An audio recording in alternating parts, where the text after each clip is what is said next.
Selamat berjumpa kembali dengan kami, channel Film Legenda Nusantara. Dalam channel ini, kami akan menyajikan cerita-cerita legenda, cerita-cerita sejarah Nusantara, kejayaan Nusantara. Semoga kita semua akan menyadari bahwa negara kita, Nusantara, adalah negara yang sangat luar biasa. Salam NKRI. Kidung Senja di Mataram bagian 65. Karena keberangkatan pasukan Mataram menyerang Ponorogo masih 3 bulan lagi, menanti kalau musim hujan reda dan menanti penyusunan barisan yang tangguh. Ki Sinduening lalu menyiarkan pengumuman sayembaranya. Senja yang indah. Matahari sudah tenggelam di balik bukit di barat, akan tetapi sinarnya masih mengakibatkan kebakaran di langit barat. Semua nampak merah kekuningan seolah terpulas warna-warna emas. Burung-burung beterbangan kembali ke sarang mereka. Para penggembala ternak menggiring kerbau dan sapi mereka kembali ke kandang. Para petani memanggul pacul beriringan melangkah santai pulang ke dusun. Pohon-pohon nampak tenang, agaknya sudah siap untuk menyambut datangnya malam, di mana mereka tenggelam dalam kegelapan. Azan maghrib terdengar mengemandang dari sebuah langgar di dusun itu, dan mereka yang biasa melakukan sholat sudah memasuki ruangan sembahyang di rumah masing-masing untuk melakukan kewajiban berbakti kepada Yang Maha Kuasa dengan sembahyang. Maghrib telah lewat dan sinar kemerahan yang ditinggalkan matahari mulai memudar. Suasana sunyi karena orang-orang telah memasuki rumah masing-masing, kerbau dan sapi pulang ke kandang, burung-burung pulang ke sarang. Semua menyambut datangnya malam. Dian-dian mulai dinyalakan. Akan tetapi, di dalam kesunyian yang syahdu itu, tiba-tiba terdengar suara merdu seorang wanita yang menembangkan sebuah kidung sekar pangkur. Suaranya lembut dan merdu sekali, dan dari alunan suaranya, dari lekuk dan lengkung suaranya di antara nada-nada yang indah, dapat diduga bahwa penembang tentu seorang yang ahli dalam kesenian itu. Kata-katanya jelas walaupun suara itu tidak dikeluarkan sepenuhnya, cengkoknya, kembangannya, naik turunnya nada dengan lengkungnya yang khas, demikian serasi dan seolah mengelus sanubari. Ning sisiping tapa berata tiang tapa ingkang tansah anduluri hardaning hawa nafsu katarik ing rubeda sasawangan kang anuntun lampah dudu sayekti dadia angkara pamurunging capta sening.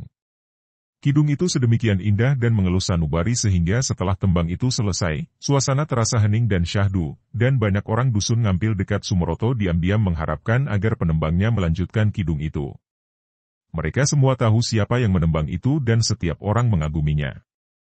Akan tetapi, agaknya kidung itu hanya terhenti sampai di situ. Dan di belakang sebuah pondok sederhana, menghadap ke kebun jagung, Suminten duduk di bangku bambu, berhadapan dengan Bargowo yang duduk di atas sebuah batu besar. Alangkah indahnya dan merdunya suaramu, Suminten, kata pria itu, sambil memandang penuh kagum. Cuaca di luar sudah remeng, akan tetapi di atas mereka tergantung sebuah lampu dan sinar lampu yang lemah tepat menerangi wajah gadis itu. Kakang Bargowo, harap jangan terlalu sering memujiku, nanti membuat aku ketagihan dan kalau sekali waktu tidak dipuji, akan mendatangkan perasaan kecewa dan duka, kata Suminten sambil tersenyum. Manis sekali darah bekas ledek pacitan ini kalau tersenyum. Apa salahnya? Biar aku akan memujimu terus sampai kiamat. Memang suaramu indah, Suminten dan kidung tadi, lagunya Sekar Pangkur, bukan? Kata-katanya demikian indahnya. Dari mana engkau mempelajarinya? Kidung itu hanya hafalan, Kakang Mas, sebagai seorang penyanyi, aku harus hafal banyak macam kidung. Yang tadi adalah kidung Sekar Pangkur Arjuna Wiwaha.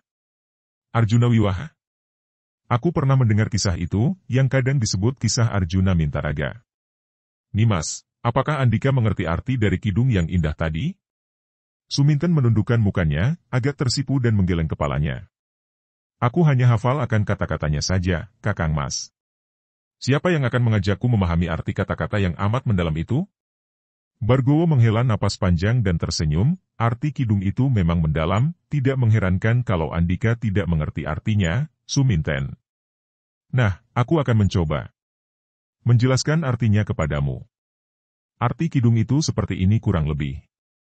Bargowo lalu mengartikan kidung Sekar Pangkur tadi. Tetapi keliru tapa berata adalah jika orang bertapa yang selalu membiarkan hawa nafsu merajalela tertarik oleh godaan penglihatan yang membimbing ke jalan sesat jelas menjadikan angkara murka membatalkan kejernihan batin. Nah, begitulah kira-kira kidung yang kau tembangkan tadi, Suminten. Gadis ayu itu memandang kagum. Wah, kiranya demikian mendalam, Kakang Mas. Aku hanyalah seorang ledek dusun yang bodoh, bagaimana mungkin dapat mengerti hal yang muluk-muluk itu? Suminten, engkau selalu merendahkan dirimu. Bagiku engkau bagaikan seorang dewi hayangan. Engkau cantik jelita lahir batin. Engkau cantik, kalau menari seperti Dewi Supraba, dan suaramu merdu. Dan di samping keindahan lahiriah itu, aku tahu bahwa engkau berwatak lembut, bersusila, baik budi dan... Ah! Cukuplah, Kakang Mas. Kalau Andika lanjutkan, bisa aku melambung ke awan-awan dan meletus di sana. Gadis itu tertawa menutupi mulutnya dan Bargowo juga tertawa. Suminten, agaknya saat ini merupakan saat yang paling tepat bagiku untuk menyatakan perasaan hatiku padamu. Melihat keseriusan pada suara dan tatapan mata pria itu, Suminten agak gemetar. Apa? Apa maksudmu, Kakang Mas Bargowo?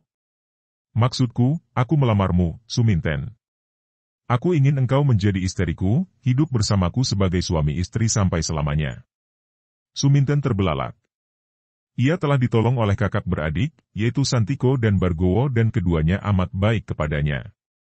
Bukan saja mereka telah menyelamatkan dari tangan Ganjur yang kemudian tewas di tangan mereka. Bukan hanya sampai di situ kakak beradik itu menolongnya, akan tetapi karena khawatir akan gangguan kawan-kawan Ganjur, kakak beradik itu mengajaknya untuk ikut dengan mereka yang memimpin perkumpulan Dayatirta. Dan kini mereka tinggal di dusun Ngampil. Ia dan bibinya, yaitu Bibi Warsinah, diberi tempat tinggal di pondok sederhana itu. Sikap kakak beradik itu terhadap dirinya baik, ramah dan sopan dan mereka sudah bergaul akrab. Dan seperti sering dilakukan oleh kakak beradik itu, senja hari itu Bargowo datang berkunjung dan mereka bercakap-cakap di belakang pondok. Tak disangkanya sama sekali bahwa Bargowo malam itu akan meminangnya. Dan hal ini memang selalu menjadi harapan hatinya. Diam-diam Suminten telah jatuh hati kepada Bargowo yang lembut, tampan dan menjadi penolong utamanya itu. Kakang Mas Bargowo, katanya lirih sambil menundukkan mukanya. Aku bukan merendahkan diri, akan tetapi kenyataannya, aku hanyalah seorang ledek, sekarang tidak lagi, Nimas. Ya bekas ledek dusun saja yang bodoh. Andika seorang satria yang akan mudah memperoleh jodoh seorang putri bangsawan, kenapa Andika meminangku? Nimas Suminten, kau bertanya kenapa aku meminangmu? Karena aku cinta padamu, Suminten. Aku cinta padamu. Kepala itu semakin menunduk dan kedua pundak itu terguncang sedikit, terdengar isak tertahan. Kenapa, Suminten? Engkau menangis, tanya Bargowo khawatir kalau dia menyinggung hati gadis itu, lebih khawatir lagi kalau Suminten akan menolak cintanya. Sudah lama aku menanti ucapanmu itu. Bargowo terbelalak, lalu bangkit dan melangkah menghampiri. Apa? Jadi kau menerima pinanganku, Suminten? Dia duduk di dekat gadis itu, di atas bangku bambu. Suminten menyusut air matanya dan mengangguk, lalu memberanikan diri mengangkat muka memandang, bibirnya tersenyum akan tetapi matanya mengandung air mata, lalu mengangguk. Aku akan berbahagia sekali Kakang Mas, Suminten. Pujaan hatiku, Duiku. Bargowo mendekap kepala gadis itu ke dadanya. Dua orang muda yang sedang asyik masyuk itu sama sekali tidak tahu bahwa tak jauh dari situ terdapat sepasang mata yang mencorong, mengintai dari kegelapan. Sinar mata itu semakin berapi-api, akan tetapi kemudian lenyap di balik semak-semak itu. Pada keesokan harinya, Suminten agak kesingan bangun dari tidurnya sehingga bibinya sampai menggugahnya. Minten, bangun. Matahari telah sejak tadi muncul dan engkau masih juga belum bangun. Bibi Warsinah sengaja membuka jendela kamar itu dan sinar matahari pagi menyorot masuk, membuat Suminten menggeliat seperti seekor kucing dan ia menggosok-gosok mata dengan punggung tangan karena silau. Wah, sudah sesiang ini? Maaf, Bibi, tidurku nyenyak sekali. Belum pernah aku tertidur seperti tadi, kata gadis itu dengan senyum bahagia karena teringat akan peristiwa semalam dan peristiwa itulah yang membuatnya begitu enak tidur. Bibinya tersenyum simpul. Kau kira aku tidak tahu, katanya dalam hati. Agaknya engkau dibuai mimpi indah.